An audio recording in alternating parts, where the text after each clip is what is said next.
How to get voice chat on Roblox mobile. Hello everyone. In this video, I will show you how to get voice chat on Roblox mobile.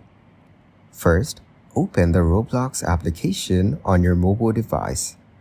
Now tap on More from the bottom right corner. Then scroll down and tap on Settings. Here, tap on Account Info from the menu. Now tap on Verify My Age. This step is required to access the voice chat.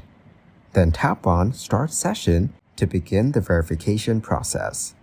Now tap on Begin Verifying when prompted. Next, select the country your government ID is from.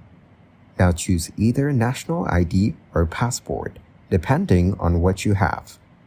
This will require a photo of your government ID to verify your identity.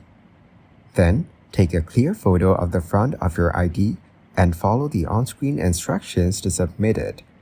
Once your age is verified, Roblox will review your submission. If approved, voice chat will be enabled in supported games. Thank you guys for watching this video. Hope you got some value. Make sure to like the video and subscribe to the channel to get notified of new videos. See you in the next one.